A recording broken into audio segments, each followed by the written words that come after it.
24 अवतार तक हो चुके हैं। 25वां और आवेगा नी कलंक नाम से कलयुग के अंत में। राजा हरिश्चंद्र जी स्वर्ग में बैठे हैं, उनको फिर यो चौधरी बना के भेजेगा काल यहाँ का अवतार बनावेगा। और वो क्या करेगा, कलयुग के लास्ट में कृतघ्नी लोग हो जाएंगे। अब ये जो समय चल रहा है वर्तमान का पुण्यात्माओं, ये मोक्ष काल है। अब ये मोक्ष समय है और ये कुछ 1000 वर्षों तक रहेगा। एक बार फिर पुनः स्थिति ऐसे आएगी पृथ्वी पे जैसे सतयुग में हुआ करता था, क्योंकि सब मार धाड़ कर रहे हैं। चोरी लूटी खसोटी माया जोड़न की होड़ लाग रही है। किसी का बरकत नहीं, किसी को शांति नहीं, सबकी दुर्गति दूने दुख। नरे मेडिकल खोल लिए, शहर शहर में नरे हॉस्पिटल प्राइवेट भी, हर सब का भीड़ जो खचाखच भरे रहते हैं, क्योंकि उनके पाप नहीं कट सकते। वो मर जाए सड़ का हॉस्पिटलों में, और परमात्मा की दया से वो रोग आपके वैसे ही ठीक होने लग जाएंगे, क्योंकि परमात्मा से बड़ी कोई शक्ति है ही नहीं। लेकिन वो होंगे किस तरह, इस विधि से आपके अंदर नम्रता, आपकी भक्ति बढ़ेगी तब। तो ऐसे ये एक बार पूरे विश्व में एक बार या दौड़ रुकेगी, नहीं तो आग लाग रही है। बाण भाई का प्यार रहा नहीं, माया माया दिखे है। भाई भाई का माया के ऊपर मिनट में मुकदमा, लट्ठम लट्ठा। बाप की इज्जत नहीं, माता पिता से प्यार रहा नहीं, और कोई साहूकार दिखता ना। मान किसी ने 2 नंबर करके इकट्ठा भी कर लिया, फिर पाप का भागी बनेगा, आगे 84 लाख योनियों में दुख पाओगे। तो बालक नादान बच्चे हैं जो जहर खा रहे हैं। जब इनको ज्ञान हो जाएगा फिर छुएंगे नहीं, हाथ भी ना लावें। तो अब ये समय बहुत अच्छा चला। लास्ट अब क्या होगा, जब ये युग, ये कुछ समय है, मालिक का ये ज्ञान पूरे विश्व पर जाएगा, इसने कोई नहीं रोक सकता, क्योंकि सबको जरूरत है परमात्मा की, और यहाँ सुख होता है सबको। तो वहाँ जाने के बाद तो फिर लास्ट में कति कृतघ्नी प्राणी हो जाएंगे, भक्ति कोई करेगा ही नहीं। क्योंकि अभी तक तो ये ही नहीं पता था भगवान कौन है, मंत्र कौन सा जिस तो भगवान मिले, ये रोड़ा रड़ा रखी थी बात। अब ये कंसेप्ट क्लियर हो गया। अब कबीर परमात्मा ने क्या बताया था कि 9 मन सूत उलझिया, ऋषि रहे जखमार, और सतगुरु ऐसा सुलझा दे उलझे ना दूजी बार। 1 किलो सूत हो ना, सूत धागा, पहले कच्चे सूत होया करते, वो उलझ जाता, जब उन्हें खींचा तो टूट जा, गांठ पड़े। वो धीरे धीरे सुलझाना पड़ता था, वो सारे दिन में 1 किलो भी सुलझ कर नहीं देता था। परमात्मा कहे इन ऋषियों ने, अज्ञानियों ने, इन महर्षि कहलाने वाले कथित ऋषियों ने इस ज्ञान को अज्ञान बना दिया। 9 मन सूत उलझा दिया, उल्टी कथा सुना के, वेद विरुद्ध ज्ञान दे के सबके हृदय में यो अज्ञान ठोक दिया। अब 9 मन सूत उलझा रखा है इस ज्ञान का, और कहते हैं 9 मन सूत उलझिया, ऋषि रहे झकमार, और सतगुरु ऐसा सुलझा दे उलझे न दूजी बार। अब यो ऐसा सूत सुलझा दिया गया है, ये तत्व ज्ञान रूपी एक ऐसा रोशनी दे दी है, ये सारा सूत सुलझा कर तय करके रख दिया। अब ये उलझ नहीं गा, इस कलयुग में नहीं उलझेगा यो ज्ञान, जिसने भक्ति चाहिए। अगर भक्ति करना बंद कर देंगे वो अलग बात है, क्योंकि ये कुछ दिनों तक ये साइंस काम करेगी। अब पुण्यात्माओं, आज साइंस के चक्कर में आकाश में बना के विमान घूम रहे हैं, इससे भूल गए भगवान को। अगर 2 वर्ष वर्षा ना करे परमात्मा, ये धरे के धराए रह जाएंगे। कंप्यूटर, सैटेलाइट, नेट, इंटरनेट, इन्हें कोई देखने ही ना रहेगा, मर जाए भुगत भुगत तरफ का। तो एक समय ऐसा आएगा कलयुग में, फिर काफी वर्षों के बाद वर्षा बंद हो जाएगी। ऐसे वर्षा पड़ा करेगी जैसे वो, इस साइंस का नामो निशान नहीं रहेगा, और सब कृतघ्नी प्राणी हो जाएंगे। कच्चा मांस खाओगे, चोरी जारी करके सारे, मतलब ऐसा बुरा हाल हो जाएगा। और 5 वर्ष की लड़की के संतान होनी शुरू हो जाएगी। 20 वर्ष की आयु होगी, उसमें 5 खंड होंगे। 15 वर्ष की आयु में सभी मनुष्य, स्त्री पुरुष, युवा भी हो लेंगे, बूढ़े भी हो लेंगे, मर भी लिया करेंगे। और बिल खोद के, क्योंकि कद बहुत छोटा हो जाएगा, 1.5 फुट का, और पूरी पृथ्वी पर जैसे कीड़े मकोड़े हुआ करें, इतनी जनसंख्या हो जाएगी। बिल खोद खोद का अपने वो मकान बना लिया करेंगे, और फिर इतने कृतघ्नी हो जाएंगे, भगवान का कोई नाम रख लेगा नहीं, सभी दुष्ट हो जाएंगे। तो उस समय ये नी कलंक नाम का अवतार होगा। 25वां अवतार और 10वां भी उसी को कहते हैं, 25वां भी उसी को कहते हैं।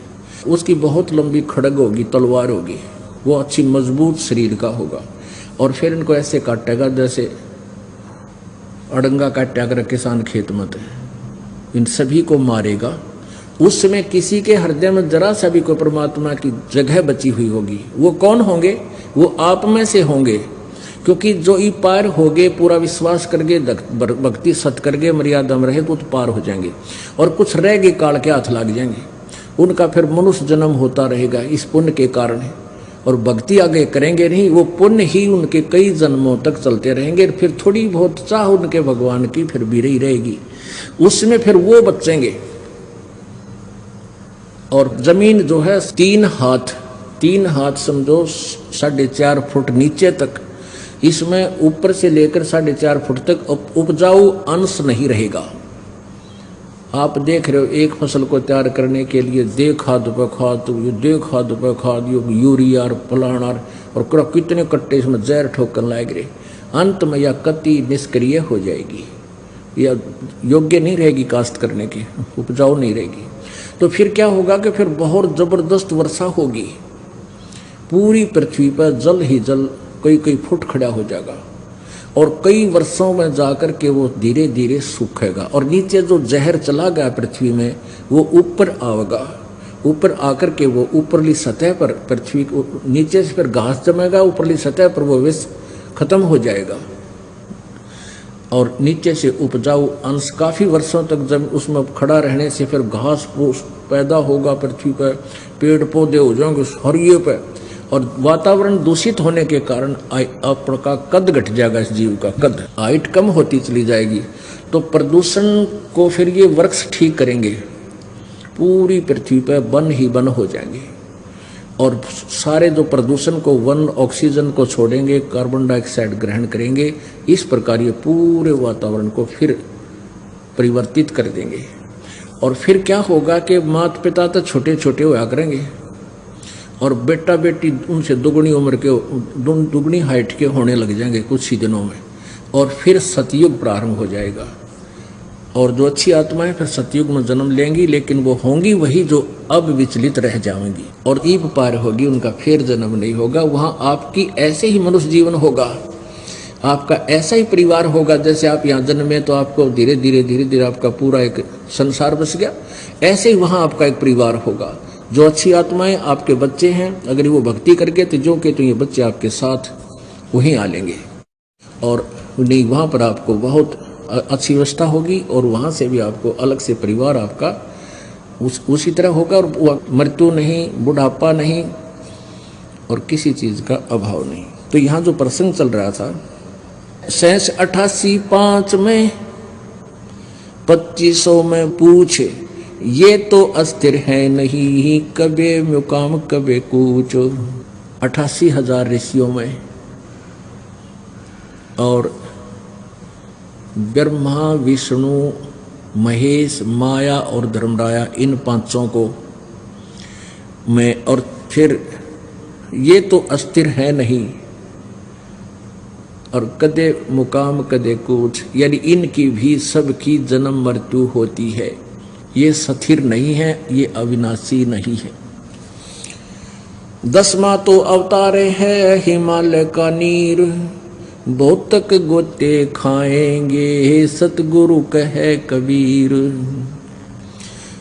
शब्द संदेशा कहते हूँ बिन बिन भेद विचार, इसको माया जानियो 9-10वां अवतारे। माया माने ये भी जन्म मृत्यु के अंदर माया के खिलौने हैं। 9वां और 10वें जो अवतार हैं ये भी माया ही के अंदर, काल के अंदर ही उलझ पुलझ हैं।